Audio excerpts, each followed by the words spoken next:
পদ্মা সেতু পিলারের নিচ থেকে আসলে এটা মাটি কাটা হয়নি, এটা কি হয়েছে চলুন একটু শুনি।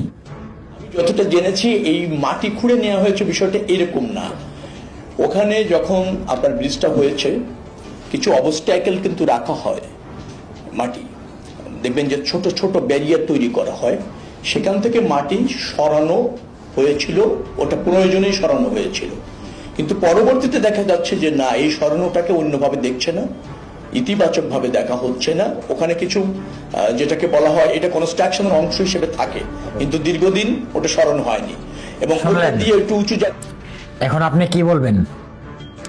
এটা মাটি কাটা হয়নি, এখানে এক্সট্রা মাটি ছিল, ওই জন্য মাটিটা সরিয়ে নিয়েছে। এখন প্রশ্ন হলো, যদি এখানে ব্রিজ করতে গিয়ে এক্সট্রা মাটি থাকে, সেই মাটি কি কোনো নেতা কিংবা কোনো নেতার বাবার ক্ষমতা আছে সেই মাটি কোনো ইটকলাই বিক্রি করার জন্য, কোনো ইডের ব্রেক ফিলে বিক্রি করার অনুমতি আছে? অথচ সেই পদ্মা সেতু পিলারের নিচের যে মাটি, সেই মাটি কিন্তু বিক্রি করা হয়েছে ইটের বাটাই। বিশ্বাস হচ্ছে না? চলুন আরেকটু ভিডিও দেখুন।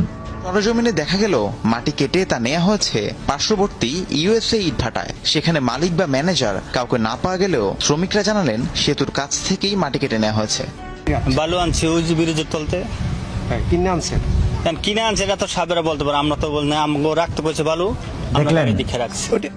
সেই মাটি বিক্রি করা হয়েছে ইটের বাটাই। কেন?